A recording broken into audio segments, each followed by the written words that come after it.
Andrews, who was sent into the air in an F-16 that was not armed, knowing that there was another plane heading toward Washington. He is now a lieutenant general, the second in command of the entire Air National Guard around the United States.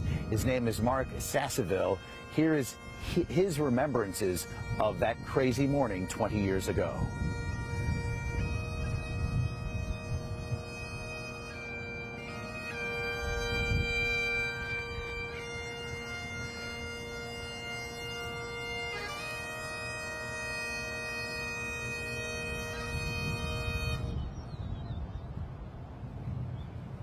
Thank you, Matt Sergeant Kynella. Ladies and gentlemen, please welcome the 316th Wing and Joint Base English Commander, Colonel Tyler Shaw.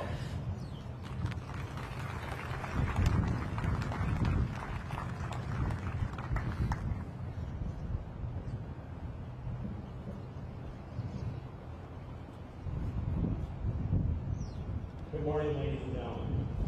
Today we remember the lives lost in the tragic 9/11 attacks on our soil. For 20 years, memories of that day have united us. Reliving the horror of each And on that morning, if you were in the Washington area, guys, you heard jets flying overhead, even before the flight had crashed in Shanksville, Pennsylvania. And that was then Lieutenant Colonel Mark Sasseville, who was airborne, the first defenses after being attacked 20 years ago tomorrow. The ceremony continues here at Joint Base Andrews till 9 o'clock this morning, guys. Thank you for being here today to share in our reflection. In the span of just 102 minutes, our country lost more. Okay, thank you. It was too much of his profile, unfortunately. You know what I mean? I Although time has passed, the memories do not fade. I just like to see more of it. We remember the images of fire, the final call of loved ones, and the courage of rescuers who saw death and did not flee. We will never forget the 2,977 people who lost their lives on September 11th. Each individual was a family member. They were a friend, a coworker, and a life. We remember those who still wear the physical and emotional scars that serve as reminders of this tragic day. Because of this fateful day, a great number of you joined the military, responding with extraordinary acts of strength and valor, power, and selflessness. We will never forget the uniform and the civilians, the firefighters, the police officers, the medics, who rushed towards the rubble and the smoke to those who were injured, towards a grieving country, and all in an attempt to save thousands of innocent lives. By reflecting on the event, we honor those who made the ultimate sacrifice for our sake. The obligation of appreciation that we owe these people can never be forgotten. The dedication to our nation will always remain ingrained in our minds in the most paramount display of heroism that could ever be described in American history. Thank you to the Prince George's County Police Department, Prince George's Fire Department, to all of our first responders here at Joint Base Andrews, our medics, our fire department, our defenders. Thank you for running towards danger instead of running away from it. Every single person in the world can recall what they were doing when 9/11 attack happened. I was deployed to Prince Sultan Base in Saudi Arabia. Within a week, we became the Combined Air Operations Center where the air war was persecuted from. My wife Ellen worked in flight medicine at Ellsworth Air Force Base in South Dakota, where they deployed brave pilots, maintainers, and support personnel within days to carry a message from the American people. Our individual memories and experiences cemented very different backgrounds together, united us in a way that brought light to an agonizing feeling that still burns inside of me. On the 20th anniversary of 9/11 terrorist attacks, we as a military and a nation remain resilient. As we gather to remember September 11th, 2001, we remember those who lost their lives on that day and acknowledge that our lives and our nation will never be the same. And throughout time, we will continue to honor these memories by completing our duties as citizens of this great nation. I am delighted today that we're joined by two very special people with relevant personal stories to tell. Our first speaker today is the 12th Vice Chief of the National Guard Bureau, Lieutenant General Mark Sasseville. In this position, he is the second in charge of the National Guard Bureau. On September 11, 2001, Lieutenant General Sasseville was the acting Operations Group Commander in the 113th Wing of the DC Air National Guard. Today, we are so honored to have General Sasseville with us to share his experience during 9/11. Please join me in welcoming him back to join Andrews with a round of applause.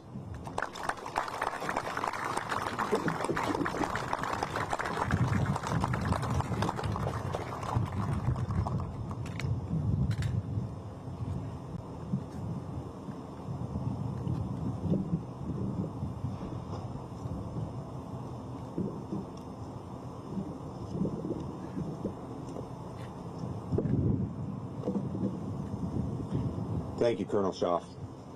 Good morning. I'm honored to join you for today's solemn remembrance ceremony. It is hard to believe that 20 years have passed.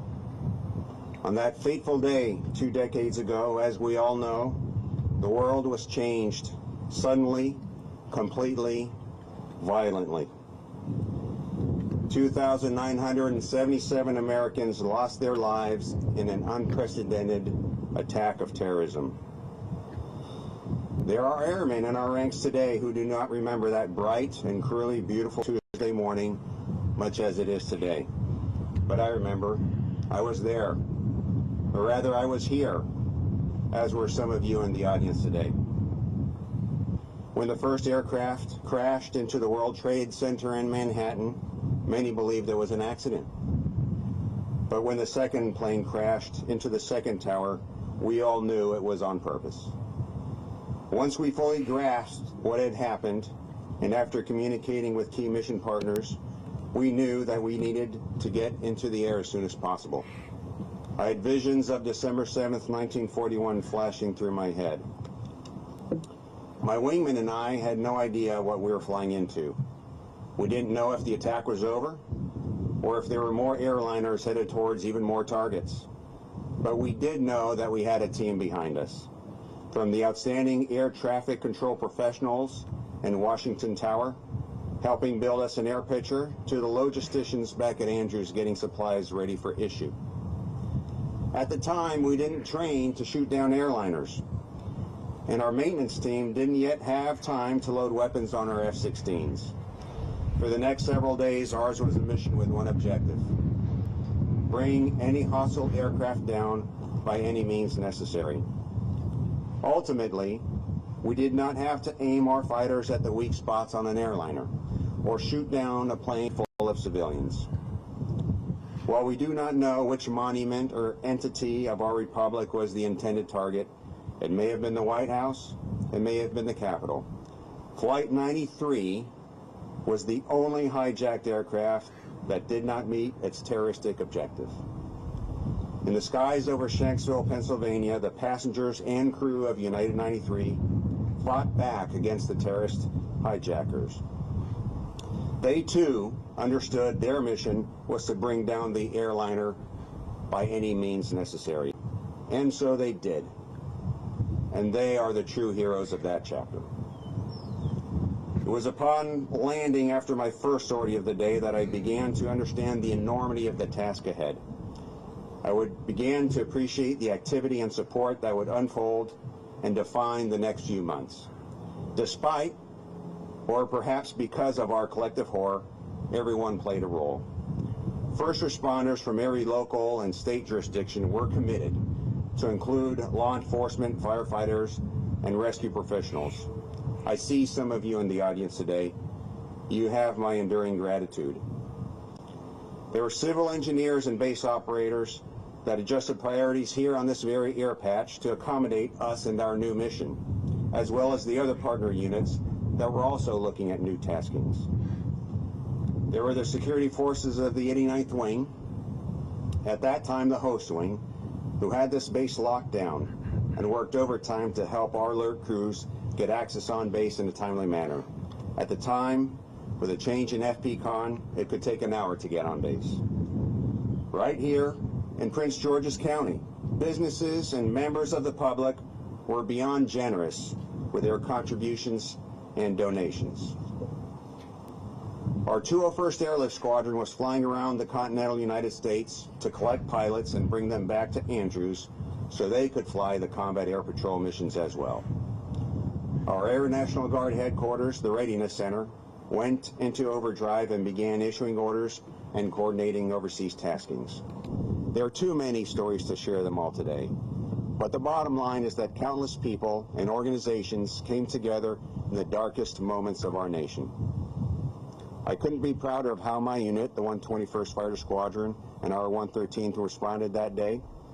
Looking back, I'm just as proud of every National Guard unit across America that responded in some way.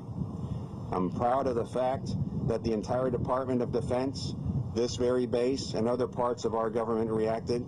Our local and state authorities executed their response options.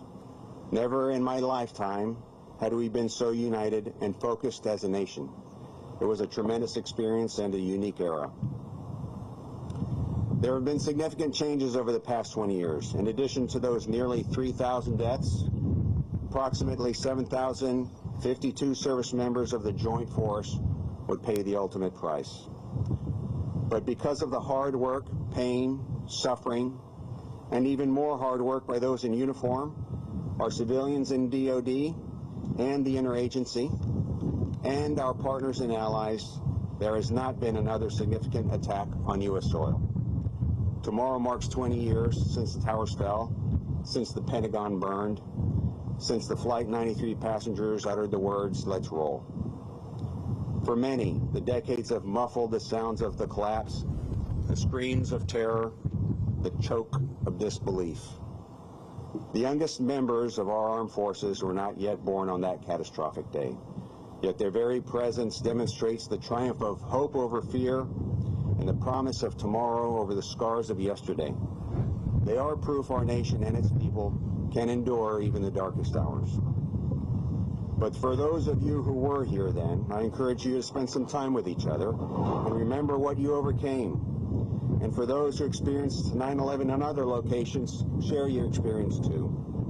And finally, those of you who aren't on the planet yet or too young to remember that day, listen, so you can know your history. We remember 9/11. Remember the people who ran towards the rubble. We remember holding our loved ones a little tighter that evening, and remember thinking of the thousands who would never hold their loved ones again. We remember why we do our jobs, to defend this nation and its people. When we show up to work, when we drive through those gates, we do not know where the day will take us or what we will be asked to do. All we know is that we must be ready for anything, even the unthinkable. Our homeland is not a sanctuary, and it hasn't been for quite some time. The challenge to you, the next generation, and especially those of you interested in leading us, in or out of uniform, is to be vigilant and clear-eyed about the threats to America. Hold on to our principles and values and be ready for the next attack, no matter where it comes from or how it arrives. The challenge is to make sure we don't suffer from the same complacency and failure of imagination. Thank you for the opportunity to speak with you and share a story of that day. Most of all, let us remember and always honor those who cannot share their stories. Never forget. Thank you.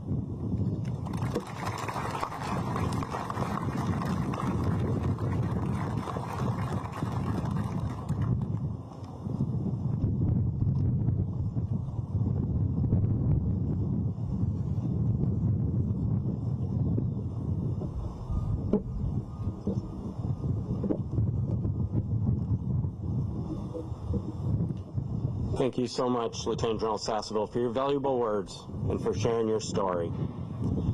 Our last speaker this morning is someone who rose to the challenge on September 11, 2001. He was the first helicopter squadron director of operations, retired Colonel Chuck Ennis. That day, Mr. Ennis made a vow to guide his squadron of both military and civilian professionals with expeditious response to the attacks. He is currently fulfilling his role as a corporate strategist for the Northrop Grumman Corporation. Mr. Ennis extends his distinguished work in numerous capacities. Mr. Chuck Ennis, Joint Base Andrews welcomes you back today and is very thankful for your presence.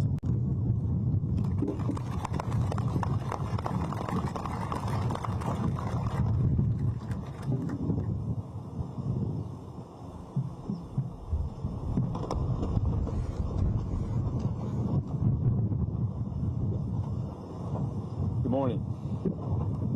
20 years ago tomorrow, the day almost exactly like today, maybe with the exception of the wind.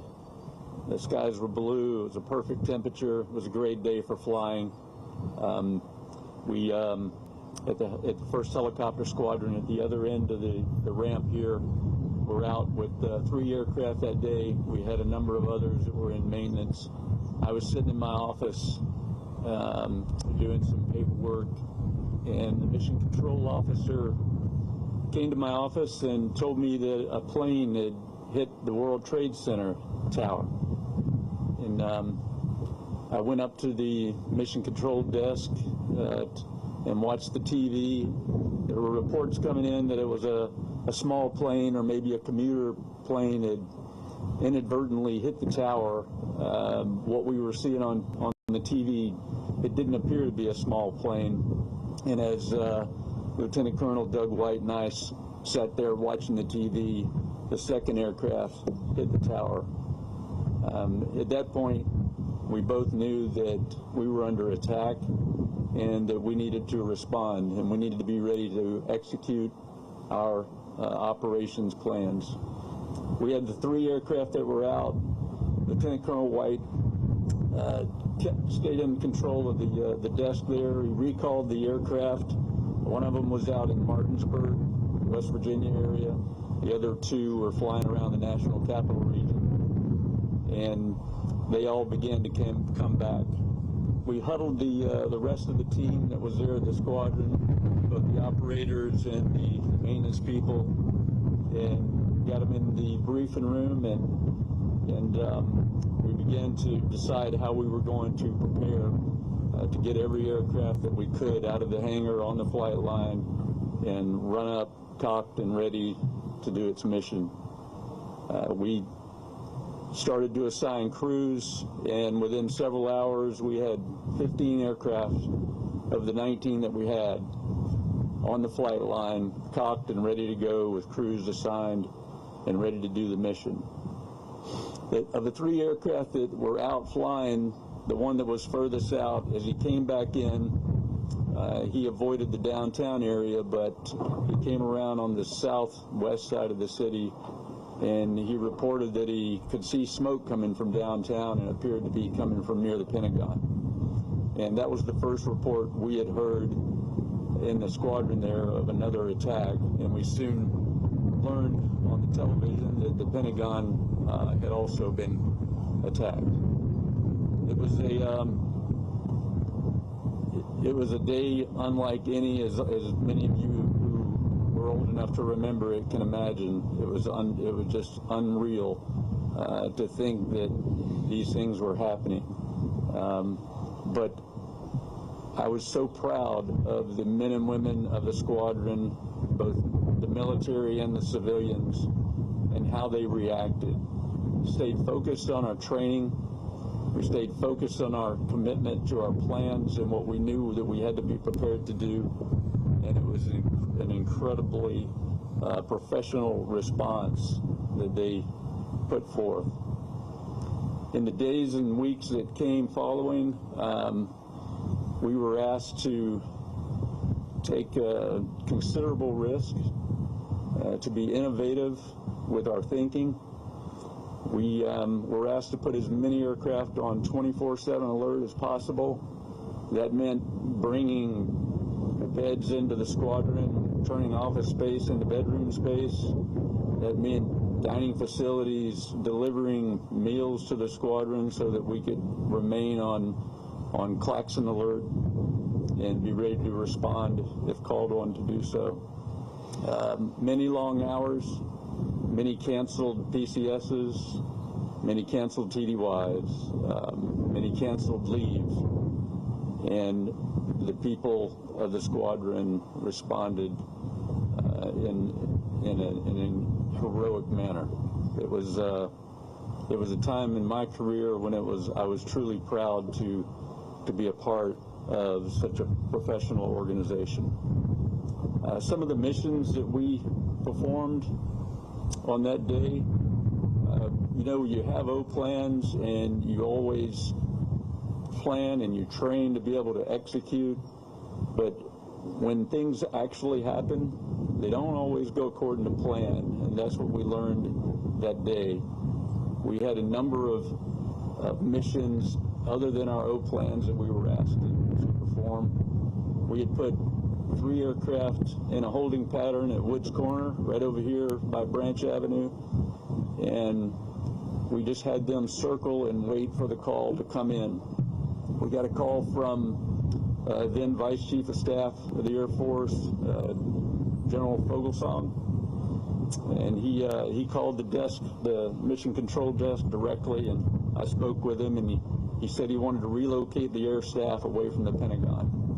And we sent those 3 aircraft from the holding pattern of Woods Corner to the East Terrace of the Pentagon, and before he could get out of his office and make it down to the East Terrace, the helicopters were there waiting for him and the rest of the staff. Several weeks later, Doc Fogelsong was coming through Andrews to get on a jet to fly somewhere, and in his style, he unannounced stopped into the helicopter squadron, and I heard the mission control officer call the building to attention. I went out there to see what was happening. It was General Doc Fogelsong. He had stopped in to gather all of our personnel together and just say thanks for the job that they did on 9/11. He was particularly impressed with our response time and our ability to be there before he could even get out of the building. Other things that we were asked to do, in addition to our normal plans, as you can imagine, there was a need for considerable amount of medical supplies at the Pentagon. We were asked to ferry medical equipment from Mountain Grove, the medical center that was here, to the Pentagon. So ambulance after ambulance came to the flight line. We loaded hundreds of pounds of medical supplies onto helicopters and flew them down to the Pentagon to assist with the recovery that was taking place there. At the end of the day, when I look back at it and I think about the new normal that we had to establish, life was never going to be the same that it was on the 10th of September. It was forever changed for us in that squadron, as it was in every organization across the U.S. military. And through those long days and long nights, working many hours a day, many days of the week, sometimes every day of the week, in the days that came, I had occasion to be able to go back to the house for dinner and then come back to work. And on one occasion, several weeks after the attacks, I went to my house over on Columbus Circle here on base, and I got there just prior to 1700, and I heard the kids playing behind the house. We had a playground that was in the middle of the circle that backed up, and all the houses backed up to the playground. I heard the kids playing out there, and then I heard a pause and some silence as retreat sounded over the loudhailer system. So I came out of the kitchen and went to the sliding glass door where I could see what was going on in the back, and there were probably 12 or 14 kids out there, ages maybe 6 to 14 or so. And they had all stopped playing the pickup game of baseball that they were playing. They had turned toward the music, and they had put their hands on their heart. And I saw that, and in light of everything that was going on, I knew that we were going to be okay, and that we were going to get past this. And it was just, it was one of those moments where your eyes well with tears, and you know that these kids get it. They realize what's happened, and some of those young people are now in the military today. And I look out here at these young people, And I think of those kids that were on that playground and how they grew up to put on the uniform and stand a post the way that we did during my career. I really appreciate the opportunity to be here and be able to tell a little bit about the story on that day. And thank you all for your time and for being here as well.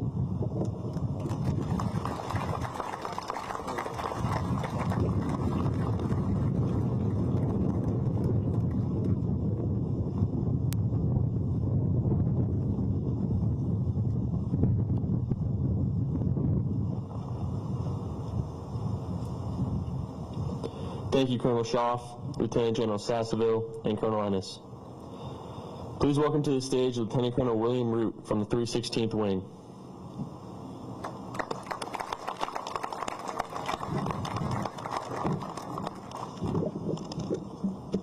On the morning of September 11, 2001, the 1st Helicopter Squadron began a normal day. Crews woke up for alert, brief daily training flights, maintainers performed routine maintenance. No one suspected the world would change forever. On that day, the heli was called upon to execute its mission, one has performed 24/7, 365 for over 50 years. Aircrew and aircraft not on alert that morning, rapidly ready for response. During the contingency response operations, utility helicopters provided an immediate and invaluable airlift asset. Every mission-capable aircraft was loaded with doctors, medics, medical supplies. The speed and professionalism of the men and women of the 1st Helicopter Squadron was on display as all available assets rushed into action. Aircrew furiously launched into an unknown while the world grappled with a new reality. Aircrew departed Joint Base Andrews that morning, and the familiar horizon was significantly changed. The iconic skyline of our nation's capital was obstructed by smoke and flames. America was under attack. While news, medevac, and police helicopters circled over downtown, our Hueys descended along low level along the Anacostia River. As they turned north on the Potomac, the growing smoke and flames silhouetted the National Mall, and finally as they flew through the tidal basin, the devastating view of destruction at the Pentagon came into sight. Pilots identified the landing zones amidst the chaos and disarray, and after landing, they exited aircraft to help the professionals on board unload its vital emergency medical supplies. After hundreds of pounds of supplies and personnel were offloaded, crews returned to Andrews to continue to provide continuous support to first responders. On September 11, 2001, the quiet professionals of the 1st Helicopter Squadron dutifully answered the nation's call and executed contingency response mission in support of the nation's capital. Ladies and gentlemen, please turn your attention to the skies behind me as 4 UH-1N Hueys from the 1st Helicopter Squadron pass overhead.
Please welcome to the stage Major Tim Smith from the 459th Air Refueling Wing.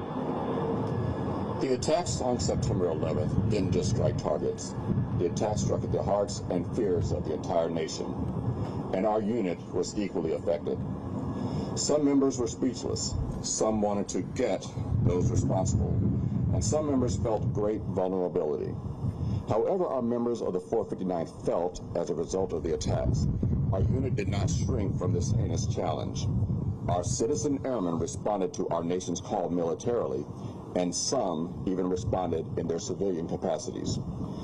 As the attacks unfolded the morning of 9/11, Joint Base Andrews entered ThreatCon Delta soon after. And while the base moved to this higher threat condition, the 459th Operations Group and the 756th Airlift Squadron were actively transitioned to operational standing.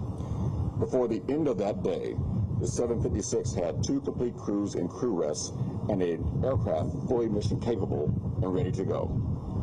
While the Pentagon was still burning but being brought under control by firefighters and first responders, 459th medical personnel entered that building as part of the post-attack response. Personnel provided aid and support to the injured and assisted in evacuations. In the days and weeks to follow, 43 members of the 459th Security Forces Squadron took on a voluntary activation to support the JBA host wing, the 89th Airlift Wing.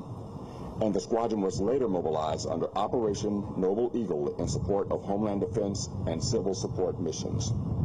An additional 30 of the wing's members were called to active duty service for up to 2 years to support the host wing and fulfilled air-based ground defense functions, guard mount, entry control, flight line security, vehicle searches, perimeter security, and ATV and walking patrols. They also took part in law enforcement patrols, physical security, and anti-terrorism investigation. They manned the law enforcement desk. They filled flight chief, gate supervisor, director of battle staff, and operations officer positions. And their combat arms training personnel also performed support duties for the host wing. At the Pentagon, 459th Aerospace Medicine Squadron Airmen provided support to the Pentagon's De Lorenzo Clinic for 6 months. Meanwhile, the 756th Airlift Squadron deployed 4 members to Air Mobility Command's Tanker Airlift Control Center, where they augmented personnel assigned to the Homeland Emergency Response Cell. The 756 also took on AMC's Atlantic Express mission to free up AMC airlift assets for use in Homeland Defense, while also augmenting the 89th Airlift Wing to assist with the increased workload resulting from global war on terrorism commitments.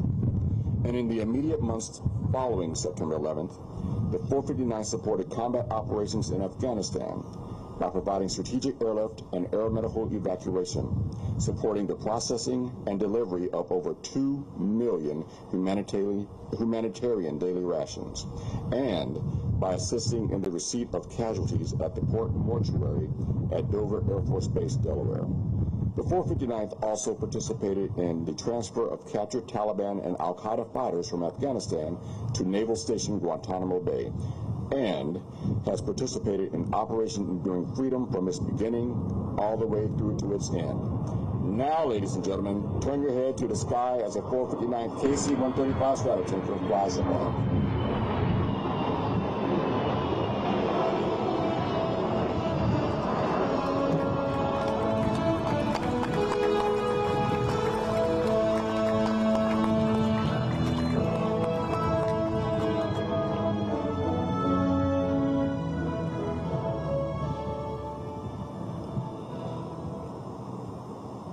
Please welcome to the stage Major Aaron Payomo from the 89th Airlift Wing.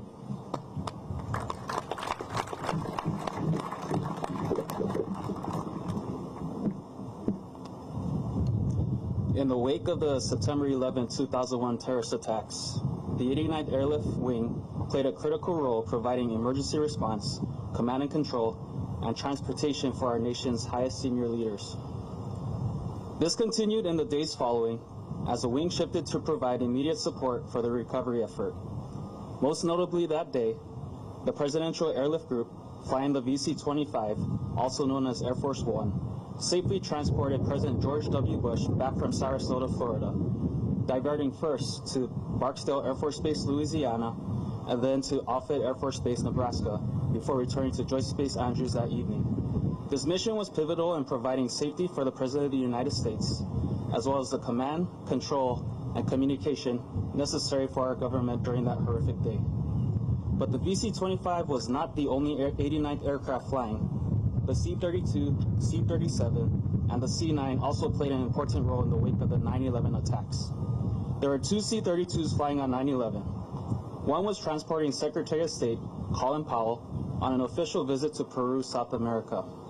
After the attacks, Secretary Powell's return was delayed as all flights were grounded and America's borders were closed. Our C-32 safely returned him to Andrews the following day. The other C-32 was performing presidential support duties in Florida. This mission returned to Andrews immediately after President Bush cut short his visit to Florida. The 99th Airlift Squadron had only one mission on September 11th, which was a presidential support mission. However, their real impact came in the days following the terrorist attacks. On September 13th and 14th, the C-37 flew 5 missions transporting former United States Presidents Gerald Ford, George H.W. Bush, Jimmy Carter, and William Clinton to Washington, D.C. The squadron quickly mobilized and was able to ensure the 4 former presidents were able to provide counsel to then President George W. Bush. None of the C-9s from Andrews were on a mission on September 11th. However, the most significant mission following the attacks was supporting Joe Alba, the director of FEMA. Their mission supported his trip and the associated White House support to New York to survey the World Trade Center towers collapse. This crucially important mission was necessary for government officials to see the wreckage firsthand and allowed them to emphasize the monumental effort of support that would be required for New York in the following days, weeks, and months. The mission of the 89th Airlift Wing is to advance national interests by delivering diplomacy, safe, comfortable, reliable, connected, and protected.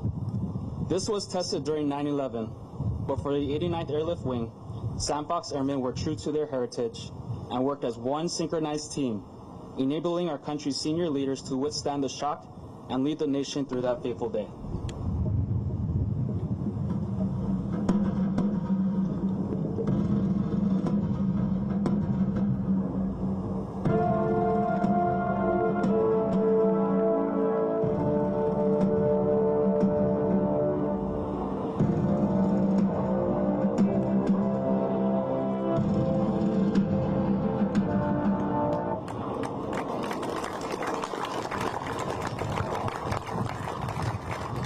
Please welcome to the stage Lieutenant Colonel Michael Trujillo from the 113th Wing.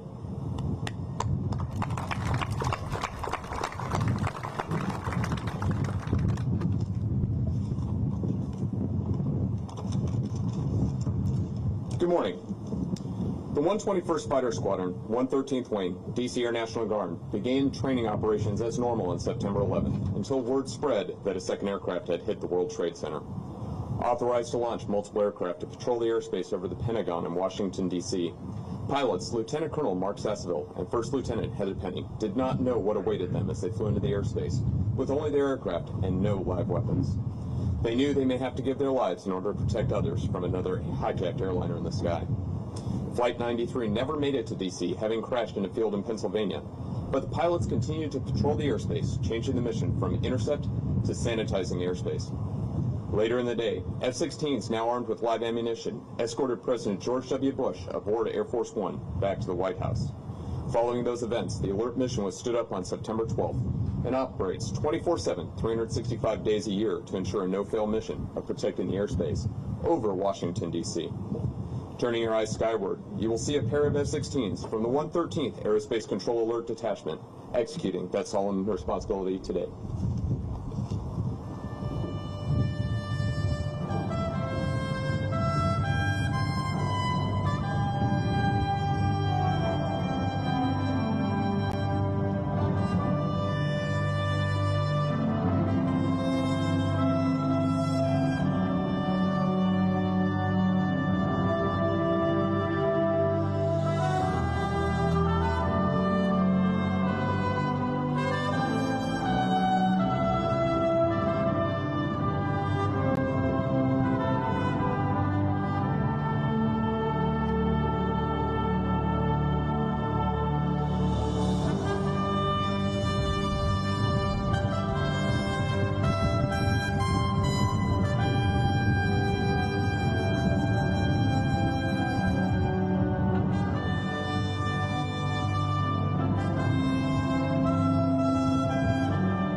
Thank you, Lieutenant Colonel Root, Major Smith, Major Payomo, and Lieutenant Colonel Trujillo.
This concludes our ceremony. Thank you for attending. We kindly ask that you expeditiously exit the tarmac as the flight line needs to be secured.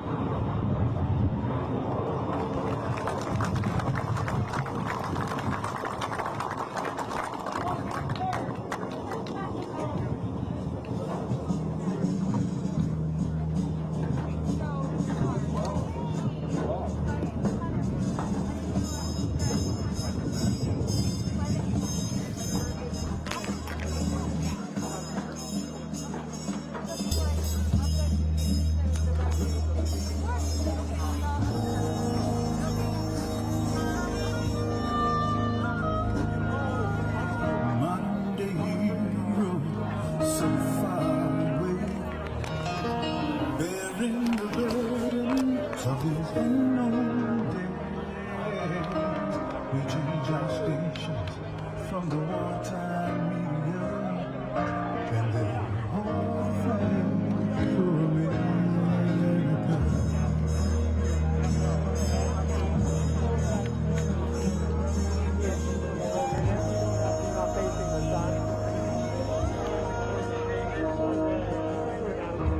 Secretive parades for victories to a